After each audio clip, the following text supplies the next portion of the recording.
How's it going, everybody? Texas Man here. I hope you guys are all having a great day. Give this video a thumbs up if you guys really enjoy it. Subscribe if you guys haven't already. Also, make sure to hit the bell notification button if you guys want to make sure that you guys stay up to date with any uploads or streams that I do. And in this video, we're going to be continuing on reading through The Final War, Hunters Hunted. This is part 5. If you guys haven't had a chance to check out parts 1 through 4, make sure you guys do that before you guys continue on in this video. If you guys are reading along with me, we're going to be starting at page 56. Chapter 17, Mekong Meeting. Hope you guys enjoy. Chapter 17, Mekong Meeting. Location, Mekong. Darth update. We have an incoming object headed for this base, said Nikolai, inside of the regime base next to Ashbeka. Track it and prepare for an attack. It is more than likely Unit Alpha, since the rest of the regime is on Lambda, said Darth update. Defense turrets were activated, and the T-180s prepared to taste human flesh and blood. Within 30 seconds, the unknown object imploded into the ground next to the side of the base where Darth Upte, Nikolai Sith, and Ashbeka could see the object through windows. The defense turrets aimed at the impact area, and the army of 5,000 T-180s slowly gathered around the crash site. "What is it?" asked Nikolai. "I'm not sure, General Nikolai. It is bigger than an escape pod, a fighter, or any ship that I have seen," said the T-180. As the dust clouds settled down, the regime forces looked to see a gigantic transformer standing on two legs with an enormous mouth and missile launchers on its shoulders. "Everyone stand down," said Nikolai. The defense towers lowered and the T-180s backed away from the transformer. "My name is Devastator, the first transformer ever made, and I have come to refuel and search this planet for the machine," said the visitor. Darth Upte and Nikolai opened a nearby door to walk outside of the base and speak with Devastator face to face. "Welcome, Devastator. I am Nikolai Sith, and this is Darth Upte. We are generals under the regime leader known as Halo Shadow. Yet I am commander of this base. We will refuel you. Yet what is the machine?" said Nikolai. "The machine is a hand cannon with the power to destroy entire planets," replied Devastator. "We will help you locate the machine as long as you join the regime," said Nikolai. "Done," said Devastator. "I think our core prisoner Ashbeka has the power to help you," said Darth Upte. Nikolai and Darth Upte entered the base, opened a nearby window to see Devastator.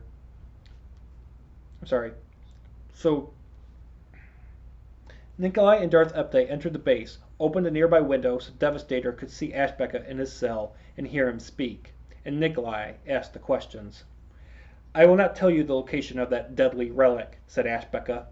"If you refuse, then we will torture you with burning oil," said Darth Upte, holding a bucket in his hands full of black oil that had been heated to be like burning tar. "Never," replied Ash. Darth Upte walked up to Ash's cell and poured the burning tar on his feet, which were locked in a fixed position by energy bars. Ash screamed like bloody hell, and after 10 seconds of intense pain, the bucket of 32 ounces was empty. "Where's the machine?" asked Darth Upte. "It is on the planet Lambda, but you'll never get the chance to use it against us," said Ash. "I will leave here once I am refueled and go to Lambda to help put an end to the core," said Devastator. Location, the STC-40. As the next day rolled around, Unit Alpha was in their ship in Sector 12, between the planets Overmo and Miss Panic. Unit Alpha left their sleeping areas and took their positions on the command bridge, while the Tekka sat on the benches located behind Douglas's command chair. "Douglas, we have an incoming message from the Holy Trinity," said Devon. "Where from?" asked Chad. Everyone, besides Peter and Laura, looked at Chad because they wondered what it meant to him. After 5 seconds of staring at him, everyone ceased in their gaze. "Lambda," replied Devon, after Douglas gave a hand signal saying yes. "Play the message," said Douglas. "Hello, Unit Alpha. This is the Holy Trinity and Team Bravo, which is made up of the leader called Optimus Prime, the second-in-command called Ironhide, and the other members called Bumblebee, RC, and Ratchet," said the voice of God. "This is Optimus Prime speaking, and God has given me the honor to inform you of the intelligence we have gathered about the regime.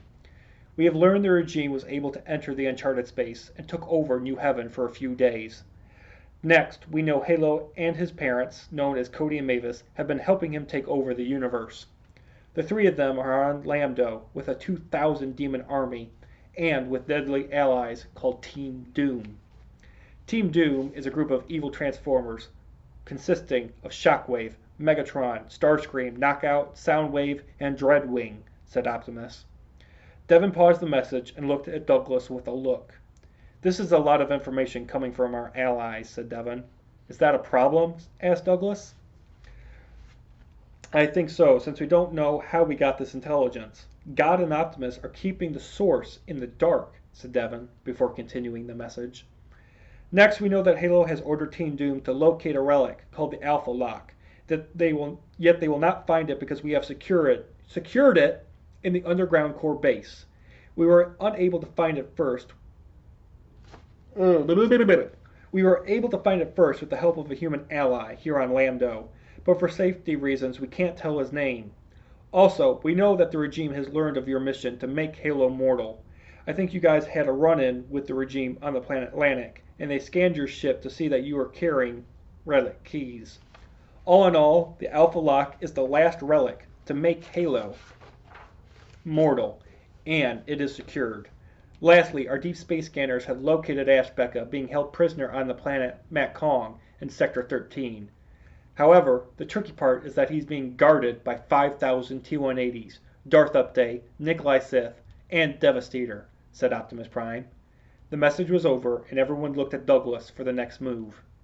Devon, send a reply message to our forces on Lambda to protect the Alpha Lock at all cost, while we head for Macong to rescue Ash. Also, punch it, since we're only 30 minutes away from the planet, said Douglas. Location, Lambda. As Team Doom felt that the mission to locate the Alpha Lock was near its end, Shockwave looked with his one red eye to see the Holy Trinity, Team Bravo, and an unknown human entering an underground base. We have found it, said Shockwave, seeing a strange cube being placed inside of the core base. What do we do now? Asked Megatron. Report back to Halo the core has the Alpha Lock, and wait for further orders, replied Shockwave. Shockwave, Megatron, Starscream, Knockout, Soundwave, and Dreadwing transformed into their jet modes and flew back to the underground regime base. Did you find it? Asked Halo, as Team Doom transformed into walking robots, while demons activated communications with the regime forces on Macong. Yes, but it is being guarded by Team Bravo, the Holy Trinity, and an unknown human, replied Shockwave. You didn't battle it out to recover it? Asked Darth Update, through the communications device. We were outnumbered and wanted to report our findings and strike in force, replied Shockwave.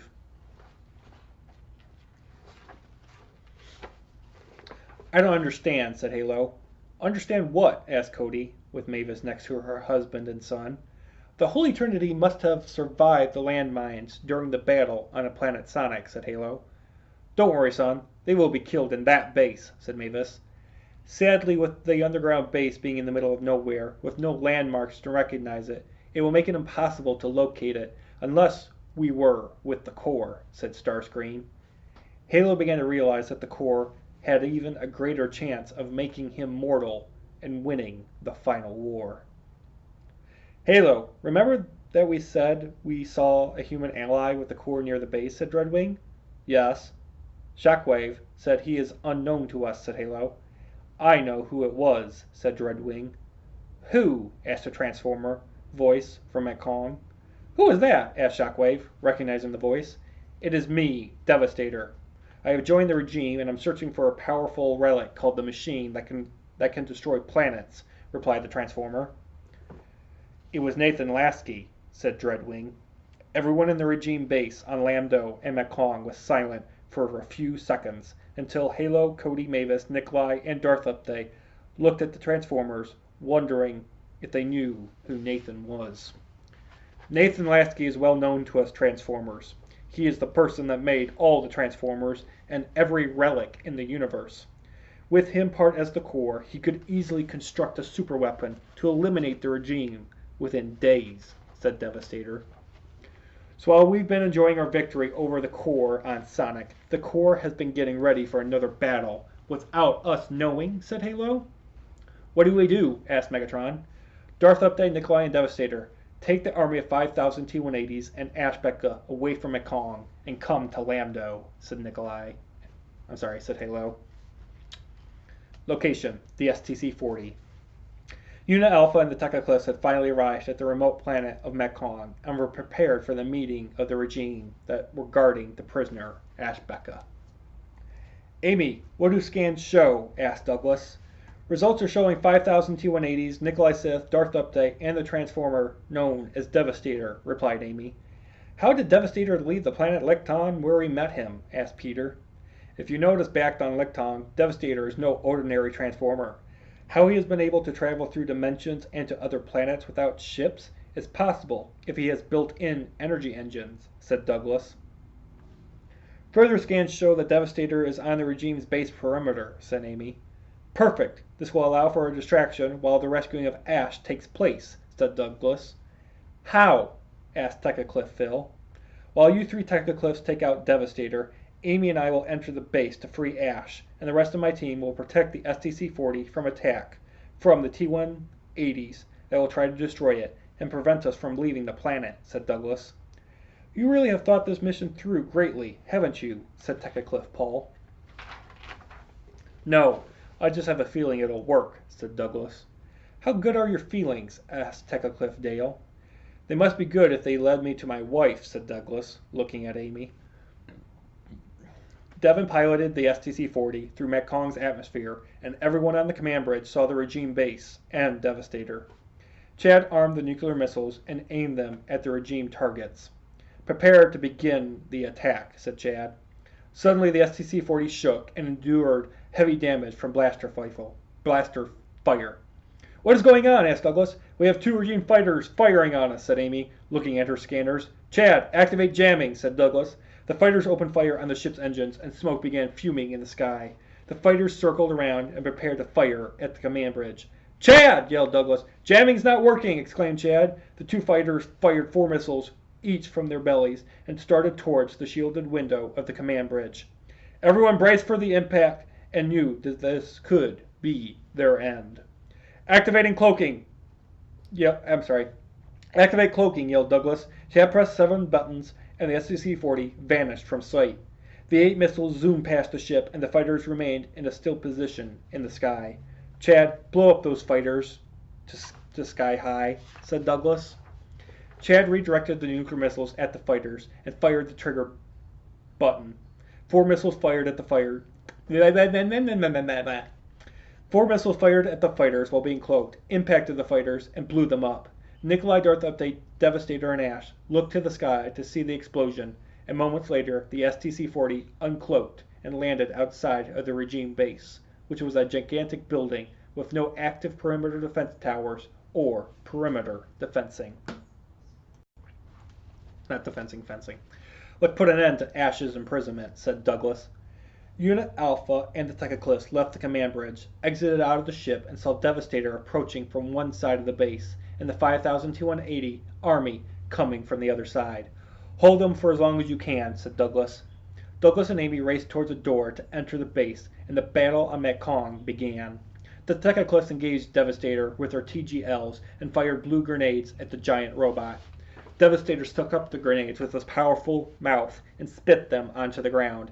This is not going to work, said Tekacliff Dale. Let's switch the firing mode, said Tekacliff Paul. Tekacliff Phil agreed. The mutated humans pressed aside on their TGLs and began firing hundreds of sticky thermal grenades onto Devastator. Devastator sucked them up and began sticking inside of him from the buildup of grenades. You won't kill me, said Devastator. You're correct about that. We're just helping you. You're the one sucking up the grenades, replied Tekacliff Phil. The sticky grenades began exploding in Devastator's mouth and began making his systems go out of control.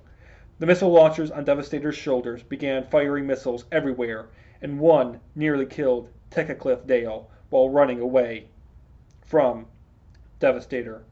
Devastator began breaking apart slowly, and within 1 minute the Transformer had been neutralized. Great work, men, said Tekacliff Phil. While the body of Devastator burned to the ground, Devon, Brittany, Chad, Peter, and Laura continued to use the cover of large rocks scattered on the ground. The Tekacliffs looked to see the army of T-180s being killed, but were just coming with no end, and greatly outnumbered the members of Unit Alpha. The Tekacliffs rushed over to help their allies using their TGLs in normal firing mode, and to fire exploding grenades that would explode once they touched another object. "How are those things?" asked Tecliclif Phil. "I'm not sure. You guys did just take out Devastator, yet I'm not sure when this battle against an unending wave of T-180s is going to cease," replied Devon. "Then why don't we use our powers to end this?" said Chad. Suddenly a T-180 jumped onto Laura. The T-180 swung its arms so it would dig into Laura's chest, but was shot by Laura's blaster rifle, even though she was pinned to the ground. Chad quickly transformed into his T-180 form, rushed towards the evil T-180 and Laura, and slammed the T-180 off of Laura. Laura stood up and watched as the two T-180s battled it out using their super strength. Laura aimed her blaster rifle at the T-180s, trying to help Chad, but since they looked alike, she couldn't fire and possibly kill a member of the Corps. After a minute of punching with 4 arms, kicking with 4 feet, and slapping with wings located behind the arms and legs, a T-180 lifted the other T-180 and tossed it into a nearby pile of quicksand. "No!" yelled Laura. The T-180 Victor looked at Laura and transformed into a human, revealing it was Chad that had won. Laura lowered her blaster and hugged Chad to know he was okay. Blaster rifle continued, and Chad and Laura returned to the heat of battle. Douglas and Amy entered the regime base and looked around the corner to see 2 180 guards protecting the entrance to a room. Douglas and Amy looked at each other and signaled each other that the quickest way was to use their lightsabers.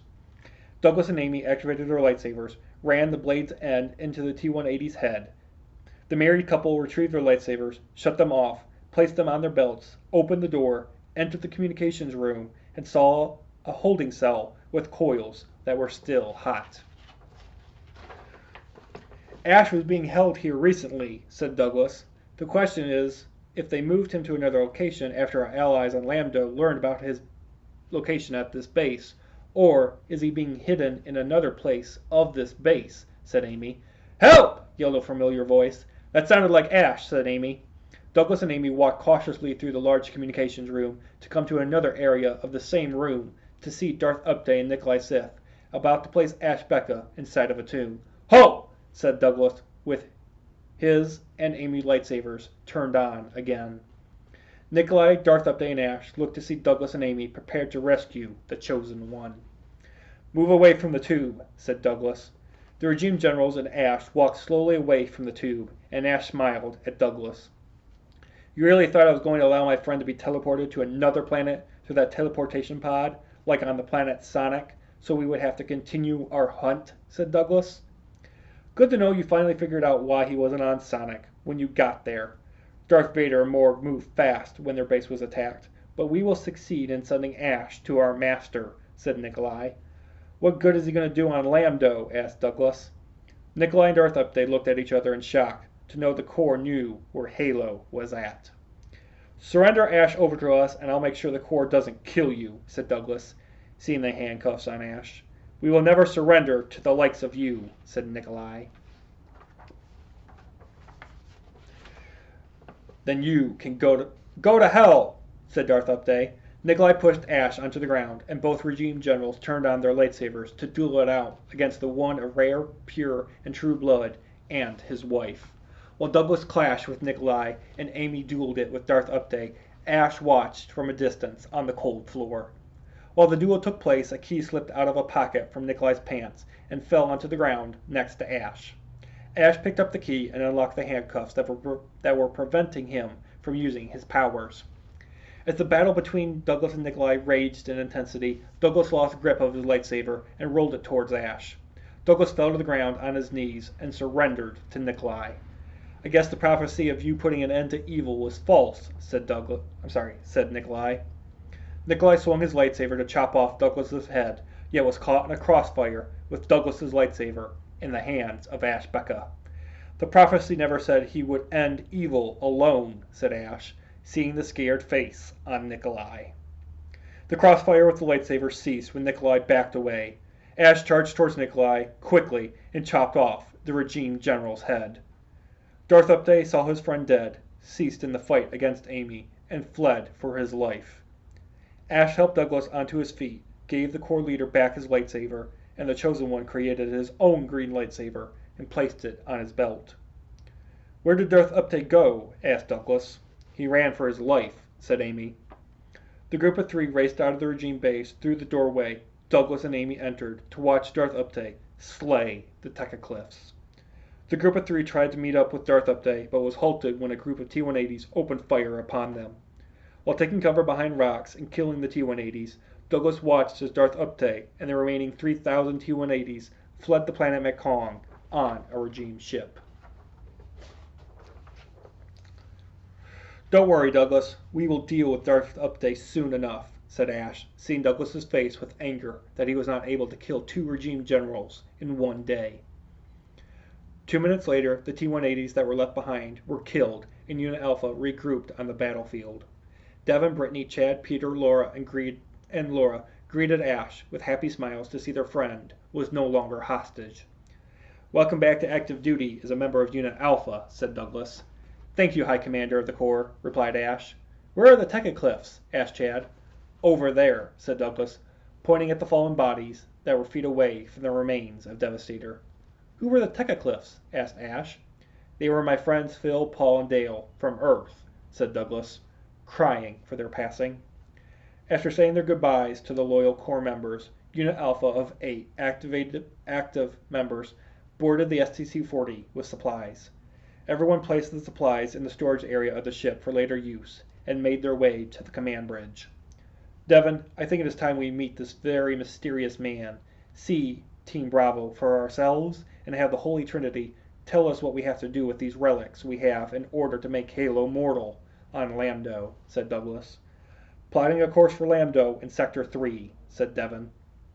The STC-40 left the planet Mekong and began making its way towards the planet Lambda. I really miss home. However, to us few, Earth is just a memory, said Douglas in his mind. And that's going to do it, guys. We have finished the Final War Regime Rising book, and this will be the end of this. So this has been part 5.